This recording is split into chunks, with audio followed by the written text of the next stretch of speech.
No, I'm not. Hi, I'm Leo. I'm here to review the final ever episode of Spartacus, War of the Damned, this particular series.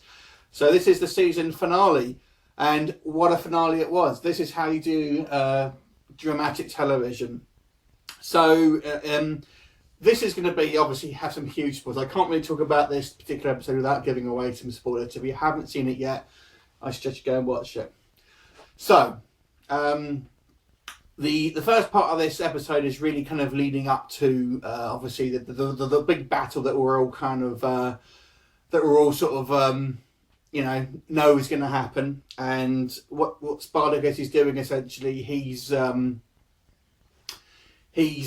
sort of divided his forces into two to let all the sort of like the weak, the women and children, that sort of thing, older people, basically have their freedom by sort of going sort of towards the mountains, whilst the remainder of the fighting force go and face Crassus in a pretty much a suicide battle. They pretty much know that they have little chance. I mean, they're kind of hoping that they can win, but deep down they know that they're up against the wall here.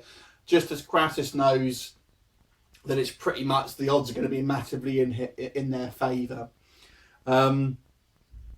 So, everyone's sort of saying goodbye to their sort of, various love interests and stuff. Before I get into the kind of the main, obviously, the action of this part, I'll just pretty briefly talk about just some of the other sort of themes that that end up happening here. So, Crassus finds out that that basically the female slave that he was kind of having an affair with, ultimately he sort of finds out that she was the one that killed his son, and he sort of sheds a few tears about that. Everyone else, obviously, Gannicus is sort of saying goodbye to his female love interest and what have you, and Spartacus, the sort of the Roman woman before the whole battle. But the main thing of this episode is obviously going to be the confrontation. Before we start, though, we get a great scene where they kind of meet in the field of battle before anything happens, and basically Crassus wants to sort of talk to Spartacus. They've never actually seen it, spoken anything sort of face to face. So he basically calls for basically the Spartacus's kind of generals and Spartacus himself just to come and have a sort of a conversation, because they kind of want to he wants to speak to them, basically. And he's not trying to sort of have peace or anything like that. He just wants to sort of to have that, basically. And there's a really good scene, and it almost reminds me of the scene in Heat with De Niro and Pacino, where basically they both sort of send their own generals away, and they just have a sort of a conversation. And you can tell that Crassus, although he probably wouldn't openly admit it, he respects Spartacus, and Spartacus maybe less. I don't think he maybe he does respect Crassus to a degree, but he's kind of got contempt for pretty much all Romans. But I think obviously out of the Romans that he's faced, he probably feels Crassus is maybe the sort of almost the most worthy opponent, essentially.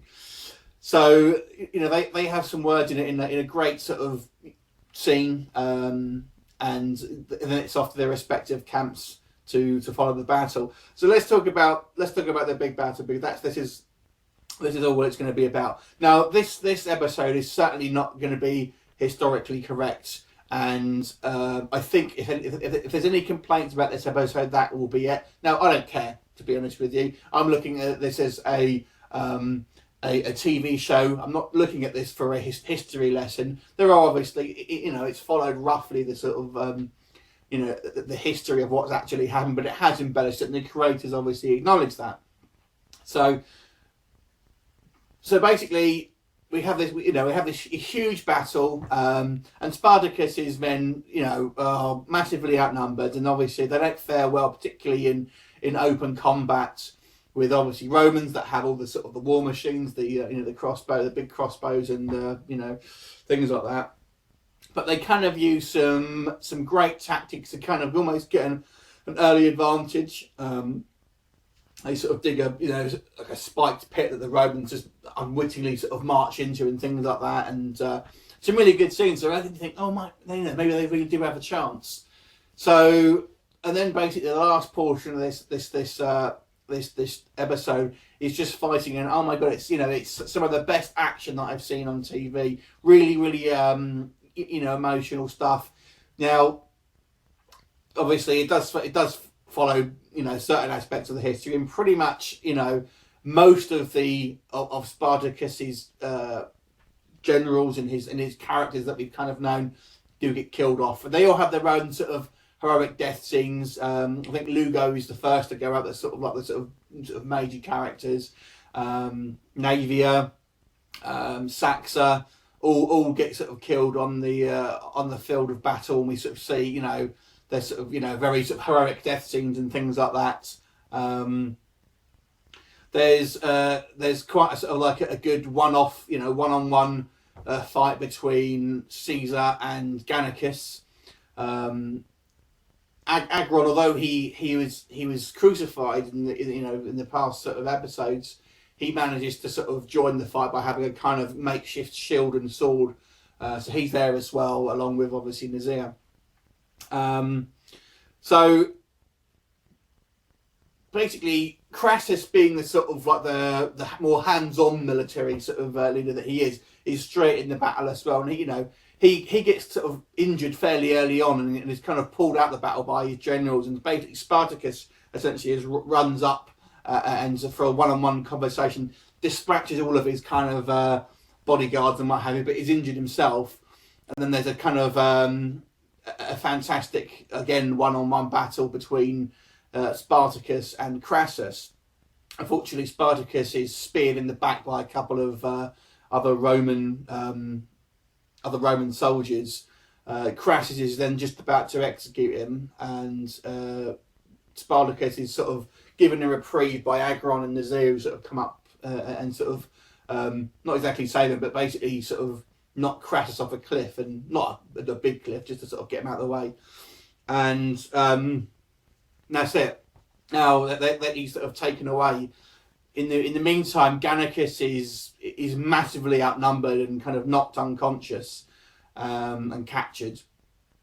And then we come to the end of the episode, and I'll talk about Gannicus first of all. So Gannicus is basically crucified. So he comes to a sort of quite grisly end. So he's still alive, but he's crucified along with a lot of other slaves, including the female slave that Crassus was so keen on.